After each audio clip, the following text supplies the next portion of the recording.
Hello my friends, welcome to Cryptonic one. बहुत बहुत स्वागत है मेरे चैनल में आपका। आज जो हम फंडामेंटल एनालिसिस करेंगे अम्ब्रेला टोकन की करेंगे।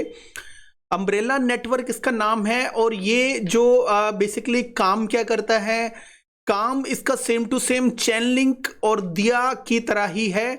कुछ भी डिफरेंस नहीं है और कुछ डिफरेंस चीज़ें हैं वो उसके बारे में बात करूंगा। और क्या ये अम्ब्रेला टोकन बहुत अच्छा जा सकता है कि नहीं जा सकता, इसके लिए सारी चीज़ों के लिए बात करेंगे अभी इसी चैनल के ऊपर।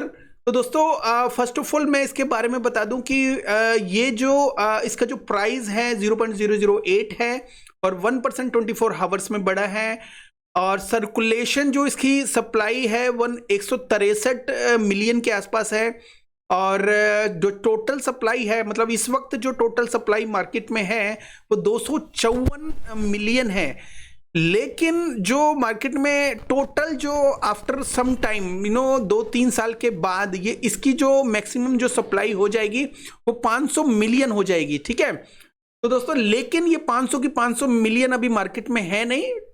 वो टोटल जो सप्लाई मार्केट में है वो 254 है, लेकिन सर्कुलेशन में है जो एकदम फुली, मतलब कुछ स्टेकिंग में होगा, कुछ मार्केट में होगा। तो सर्कुलेशन वाला मार्केट में है, ट्रेड हो रहा है, और कुछ स्टेकिंग में भी है। ठीक है, एनीवे तो इसका जो 24 ट्रेडिंग वॉल्यूम बहुत ही ज़्यादा कम है, $1 लाख भी नहीं है। और मार्केट कैप इसका $1 मिलियन ही है। तो दोस्तों चीज़ें यहाँ पे तो ठीक ठाक लग रही है। अब इसका जो ऑल टाइम हाई एक बार देख लेते हैं, $2 के आसपास गया था, मतलब 262, ऑलमोस्ट $3 देख लेते हैं। 99% डाउन है और 0.0062 करके इसका जो ऑल टाइम लो था वो भी एक महीने पहले। तो ऑल टाइम लो से ये थोड़ा सा ही ऊपर है 0.008 पे। अब देख लेते हैं ये बेसिकली इनकी खास बात क्या है जो इसमें हम इन्वेस्टमेंट करें या ना करें। तो दोस्तों सबसे पहले हम इसकी वेबसाइट पे जाते हैं। ये securely bringing the words data on chain, same to same DIA की तरह ये on chain off chain data provide करते हैं। जिस भी कंपनी को ये चाहिए, मतलब प्राइस से रिलेटेड हो या किसी भी और चीज़ों से रिलेटेड जो डाटा होता है वो ब्लॉकचेन से प्रोवाइड करते हैं। ठीक है, और ऑफ चैन है तो वो भी प्रोवाइड करते हैं। अब मैं ये बताऊं कि इसके अंदर और क्या खास बात है। तो इन्होंने कुछ खास बातें बताई है, दूसरे जो इकोसिस्टम से कंपेयर किया है, जो करंट ओरेकल, मतलब 1 साल पहले की बात है। और ये जो सारी बातें हैं आई डोंट थिंक सो को अभी के टाइम में अप्लाई होती है। सबसे पहले करंट जो ओरेकल है वो ये बोल रहे हैं कि कॉस्टली और स्लो है और वेरी लिमिटेड क्रिप्टो डाटा है उसके ऊपर, और वेरियस एलिमेंट ऑफ सेंट्रलाइज्ड, मतलब उसके अंदर सेंट्रलाइज इकोसिस्टम की छेड़छाड़, मतलब छेड़छाड़ इजीली हो सकती है उनके इकोसिस्टम में। तो सबसे पहले इन्होंने कॉस्टली बताया और स्लो बताया आज के डाटा को। लेकिन 1 साल पहले का जो वाइट पेपर है ये, तो इन्होंने बताया कि दूसरे का स्लो है लेकिन इनका अनएक्सपेंसिव एंड फास्ट है। दूसरे का स्लो एंड कॉस्टली है, इनका जो सस्ता भी है और फास्ट भी है। दूसरा वेरी लिमिटेड क्रिप्टो डाटा, इसमें है कि diversity of data, mid tail long tail of the market, volatility and real world non crypto data. तो सबसे पहले इन्होंने इसके बारे में बताया कि लिमिटेड डाटा जो है कई ओरेकल इकोसिस्टम में होता है, लेकिन इनका क्या है, डिफरेंट टाइप्स के डाटा मिलते हैं, डाइवर्सिटी है उसके अंदर, और mid tail long tail of crypto. तो जो नॉर्मल जो क्रिप्टो मार्केट होती है और लॉन्ग जो टेल ऑफ क्रिप्टो, मतलब जो मिड होती है, जो फ्लक्चुएटेड होती है और वोलेटाइल, और real world non crypto data, जो रियल वर्ल्ड का डाटा है, मतलब टेम्परेचर हो गया या कुछ भी इधर उधर का डाटा, समझ लो कि हवा का दबाव कितना है या कुछ भी समझ लो कि किसी भी तरह का डाटा ये प्रोवाइड करने में हेल्प करते हैं। ठीक है, और इसके अलावा दोस्तों इनकी एक और खास बात है, ये चीज़ अचीव करने में क्या चीज़ ये स्पेशली यूज़ करते हैं ताकि इनका जो भी ये बोल रहे हैं वो अचीवेबल हो। तो दोस्तों ये जो बोलते हैं कि ए मार्केट ट्री, ये मार्कल ट्री जो होता है, एक मार्कल ट्री प्लेटफॉर्म होता है, वो ये यूज करते हैं अपने इकोसिस्टम को बहुत ही ज्यादा फास्ट बनाने के लिए और चीप बनाने के लिए, और पीयर टू पीयर और रियल वर्ल्ड डाटा और नॉन रियल वर्ल्ड डाटा, मतलब क्रिप्टो डाटा, दोनों को अचीव करने के लिए मार्कल ट्री यूज करते हैं। और इसकी खासियत इन्होंने बताई है कि ये ब्लॉकचेन ट्रांजैक्शन को ये सस्ता बनाता है, और Merkle tree helps organize data, organize और a very truthful data provide करता है मार्कल ट्री।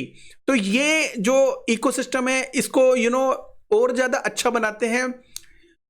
देखो फ्रेंड्स, मैं आपसे ये बोलता हूं कि बहुत सारे जो इकोसिस्टम मार्केट में हैं वो अपने आप को अच्छा ही बोलते हैं, कोई भी ये नहीं कहता कि हम स्लो हैं, वो ये है, हम वो है। और एक साल का ये जो व्हाइट पेपर मैं पढ़ रहा हूँ 1 साल पुराना है, तो समझ लो कि 1 साल पहले का डाटा मैं पढ़ रहा हूँ। तो ऑफ कोर्स बहुत सारे चेंजेस हो गए हैं 1 साल से अब तक। दिया, चेन लिंक, इन्होंने सारे ये सारे अपने आप में बहुत ही यूनिक है, ये भी अपने आप में यूनिक है। और अब इनके टोकन का जो मैं यूज केस और इनकी खासियत और ज्यादा बताने की कोशिश करता हूं।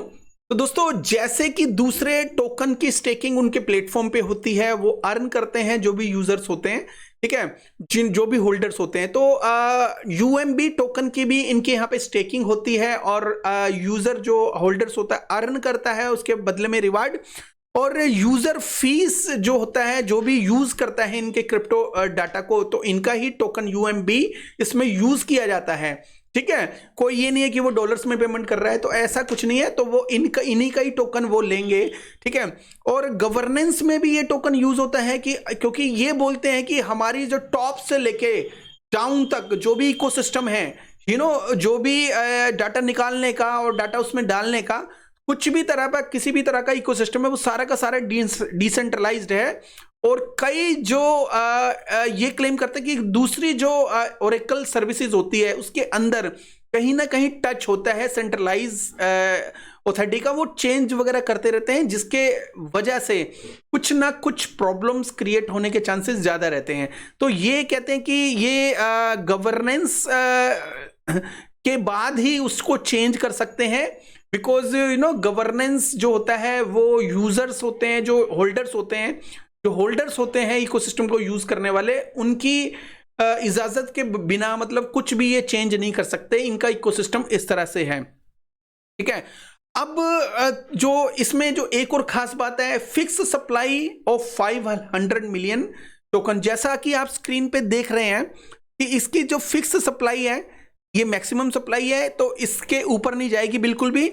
और एक और चीज बता दूं कि इनकी जो भी आईडीज वगैरह में टोकन आए थे, तो वो 4 साल के लिए इन्होंने लीनियर वेस्टिंग कर दिया। तो कोई चाहे तो कोई बहुत बड़ी क्वांटिटी मार्केट में लाके डंप करने की कोशिश करेगा, तो ऐसा पॉसिबल नहीं है, ठीक है। तो 70% जो सप्लाई जो लीनियर वेस्टिंग ऑलरेडी, और 10 मिलियन के टोकन, जब भी ये हुआ था कि 10 मिलियन के टोकन ही मार्केट में थे उस टाइम, और 2% होता है ये मैक्सिमम टोटल सप्लाई का, ठीक है। लो इन्फ्लेशन है, बिकॉज लीनियर जो वेस्टिंग होगी 4 साल की हो गई, तो जिसकी वजह से जो इन्फ्लेशन जो होगा, जो टोकन की क्वांटिटी ना इजीली धीरे धीरे बढ़ेगी, ये नहीं कि बहुत तेजी से बढ़ जाएगी। तो ये कुछ खासियत है इनके बारे में। तो ये जो टोकन है मेरे हिसाब से ऑल टाइम हाई को इजीली अचीव कर लेगा नेक्स्ट बुल रन में, बिकॉज अगर एक उसमें कंडीशन है, देखो अभी इसका जो ये ओरेकल सर्विस है, और ये किसके ऊपर है, इथेरियम के ऊपर है, ठीक है। इथेरियम इकोसिस्टम के ऊपर है, एक अच्छा इकोसिस्टम है इथेरियम, लेकिन थोड़ा सा कॉस्टली ऑफ कोर्स है। बाकी ये जो मैक्सिमम सप्लाई भी कम है, लेकिन 4 साल के अंदर हो सकता है कि बुल रन 3 साल के अंदर आ जाए। 4 साल के अंदर ये 500 मिलियन टोकन ये मार्केट में आ जाएंगे, ठीक है। 500 मिलियन के 3 साल के अंदर अंदर ये आ जाएंगे, क्योंकि 1 साल इनको बीत चुका है और 3 साल और बाकी है, तो सारे के सारे ये मार्केट में आ जाएंगे। तो क्या ये 2.62 के आसपास चला जाएगा दोस्तों? अगर ये 2.62 के आसपास नहीं जाता या $3 नहीं जाता, तो ये $2 को आई थिंक अचीव कर सकता है, बिकॉज ओरेकल है, और ये थोड़ा सा इकोसिस्टम इसका अच्छा है, लो कैप है, और इसमें किसी भी तरह का कोई इन्फ्लेशन नहीं है। लेकिन इसके साथ साथ हमें यह भी ध्यान रखना है कि कुछ टोकन जो क्लेम करते हैं हम बहुत अच्छे हैं, वो स्कैम भी हो जाते हैं। और अम्ब्रेला नेटवर्क को ये चीज देखने को इजीली मिल रही है इसके अंदर कि ये जो इसकी जो लिक्विडिटी है बहुत सारी एक्सचेंजेस के ऊपर नहीं है, लिमिटेड एक्सचेंज है। ऑफ कोर्स मार्केट में टोकन भी कम है, लिमिटेड एक्सचेंज है। गेट.io, MXC global, large token, Uniswap, PancakeSwap, Bilaxy, गेट.io और सुशी स्वैप। तो दोस्तों कुछ डिसेंट्रलाइज एक्सचेंज है, कुछ ही इसमें सेंट्रलाइज एक्सचेंज है। लेकिन जैसे कि ला टोकन हो गई, ये भी एक अच्छी एक्सचेंज नहीं है। और बिटमैक्स को तो मैं यूज करता नहीं हूं, बट एमएक्सी ग्लोबल ठीक ठाक है, लेकिन टायर 1 नहीं है। गेट.io भी टायर 1 एक्सचेंज नहीं है। तो अच्छी एक्सचेंज का मतलब KuCoin, हुबी और बाइनांस एक्सचेंज के ऊपर ये नहीं है।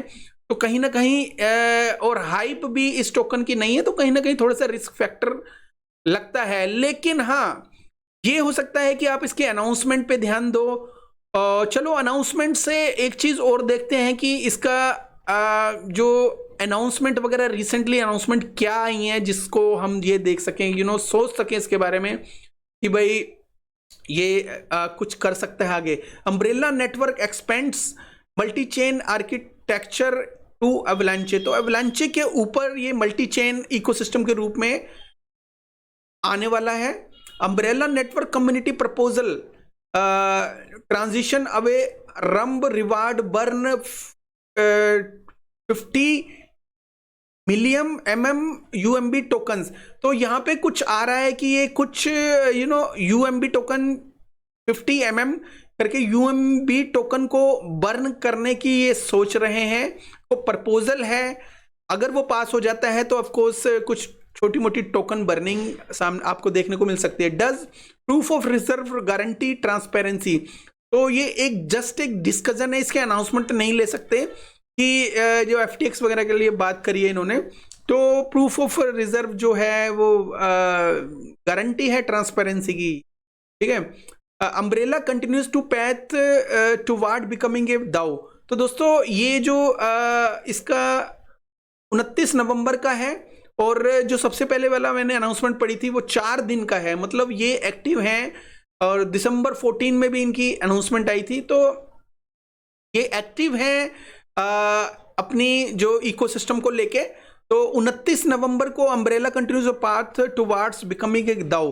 दाओ एक डिसेंट्रलाइज ऑटोनमस ऑर्गेनाइजेशन, मतलब ये काम करेंगे डिसेंट्रलाइज्ड वे में।